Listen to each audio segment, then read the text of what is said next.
Hello again guys, welcome to our YouTube channel, Elmer and Desir TV. Ang pinakikita ko ngayon sa inyo ay isang uri ng steak na sikat sa buong mundo. Ito ang Wagyu beef na nag-originate sa Japan. Ito yung nabili namin sa Aldi. So titingnan natin kung worth it ba sa halaga nito ang pagkakabili natin sa ating Wagyu beef. Ito ay A5 category. So sunod dito sa first class. Ito nga pala ay 200 grams. So, ito, makikita natin sa ating Wagyu beef ang marble steak niya. Sinasabi na ito yung distinct classification ng ating beef. Kaya ito ay napakasikat. So, titingnan natin kung talagang worth it ang ating pagkakabili dito. Nabili nga pala namin ito sa Aldi ng 25 pounds. So, sa halagang yon, marami na tayong mabibili na magandang klase ng beef. Pero hindi siya classified as Wagyu beef. So, ito siya.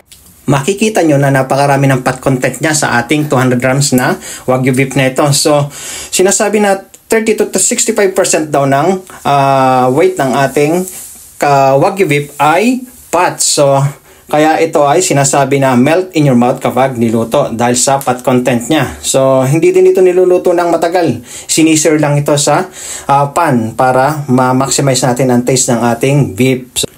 So, simulan natin i-unfold ang laman ng ating Wagyu beef. Ito siya.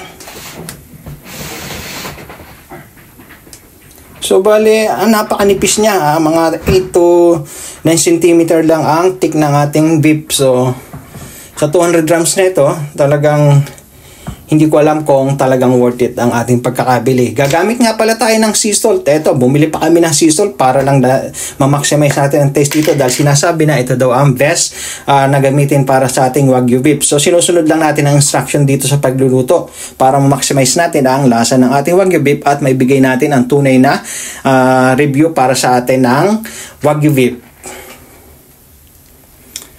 So, lagyan lang natin siya ng sea salt. Season lang natin siya. Huwag natin pakaramihan. Dahil baka naman umalat siya. So, hindi rin natin makukuha ang tunay na lasa niya. So, ito siya. Pinip ko lang siya. Nilagyan ko din siya ng sea salt sa kabila. On both sides now. So,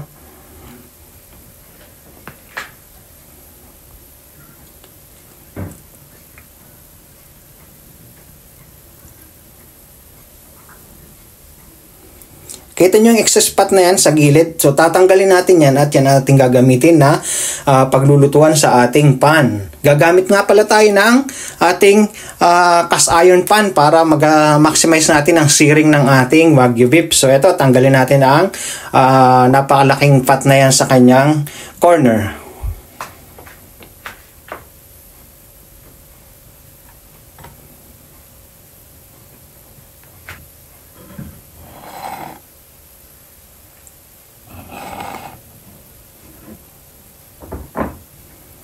Okay, simulan natin ang pag-sear ng ating beef. Una, magpainit tayo ng ating cast iron pan.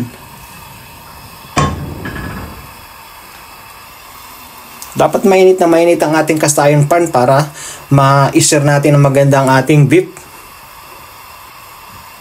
Ito, papainitin lang natin ang ating pan. Kita nyo, umuusok na siya. So,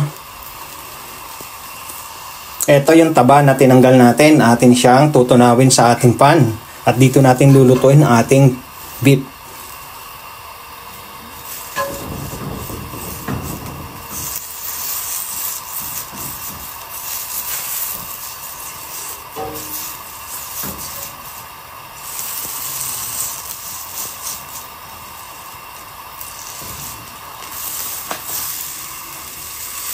Talagang minamaximize natin ang ating paraan ng pagluluto base sa instruction ng ating Wagyu beef para talagang makuha natin yung tamang lasa niya. So, just bear with us at medyo kabado tayo sa pagluluto ng ating Wagyu beef for the first time.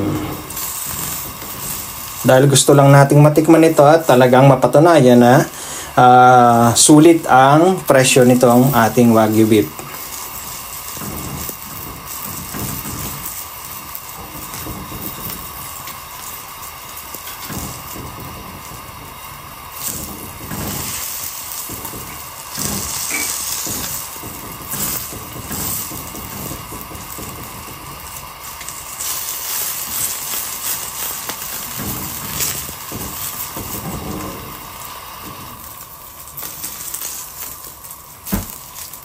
Ito, mainit na ang ating pan. So, ito ang ating hinahanap na temperature para sa ating pag-sear ng ating Wagyu beef.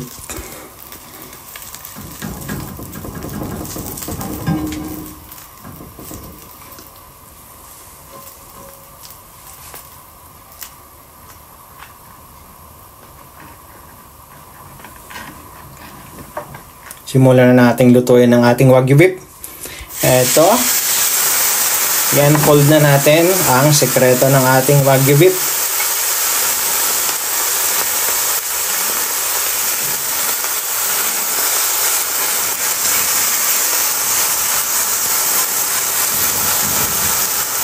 Na-curious lang nga pala kami dito dahil nagkatinda sa Aldi na usually hindi naman nagkakaroon ng tinda ng Wagyu beef dito. So, tatry lang natin.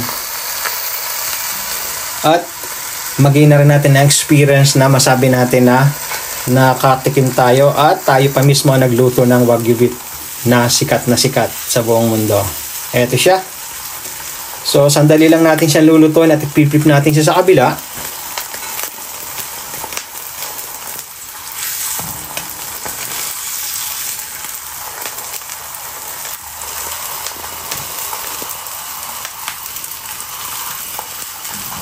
Kita niya, no? Natutunaw ang taba niya. Yung mantikang yon, ika nga, ginista sa sariling mantika.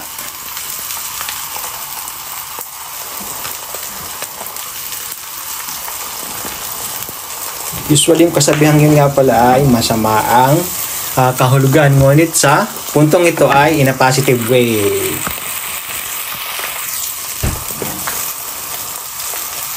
Nervous tayo pagluluto dito dahil sinusunod natin yung instruction, hindi talaga yung paraan ng ating pagluluto. So, gusto lang natin talagang masabi na sinunod natin ang paraan ng pagluluto at ma-maximize ang taste kung talagang makukuha natin yung taste na sinasabi nila.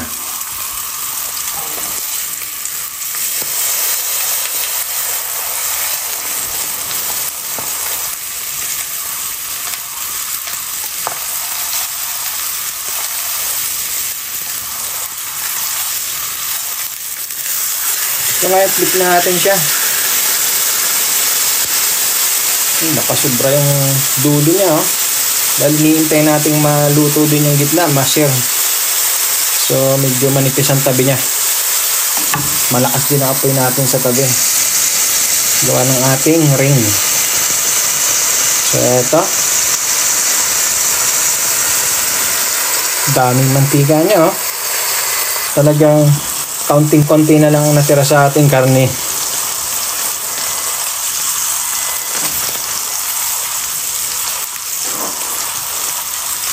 Ito siya sa pagkakataong ito. Ito-turn up natin ang ating fire at ating hahanguin na siya.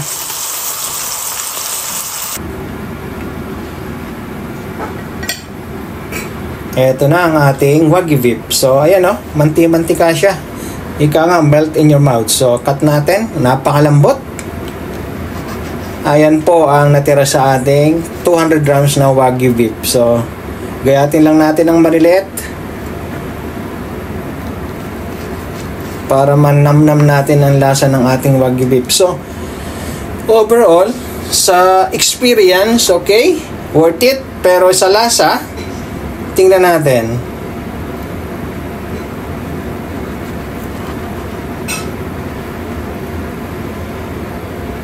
Pero napakalambot talaga niya, oh. Dahil nga sa sinasabi na napakarami ng beef ng fat niya sa ating Wagyu beef.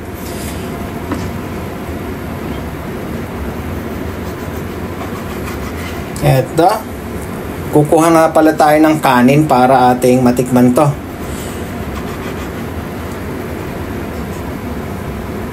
Alam mo naman tayo mga Pinoy, mahilig sa kanin. Kanin is life. So, tingnan natin. Eto ang ating kanin. So nga pala, nakalimutan naming i-video dito yung actual na pagtikim ng ating Wagyu beef. Pero, ang masasabi lang namin, melt in your mouth. Napaka-pati ng kanyang taste. Yung umami niya nandun. Pero, overall, the experience, like I said, it's 100% satisfied. Kaya sa presyo niya na 25 pounds, I don't think worth it ito na ating bilhin. So, doon pa rin tayo sa aged na beef na normaling binibili natin. So, for my videos of DIY and cooking at everyday tasks, please support our YouTube channel, Elmer and Desiree TV. Thank you very much. God bless.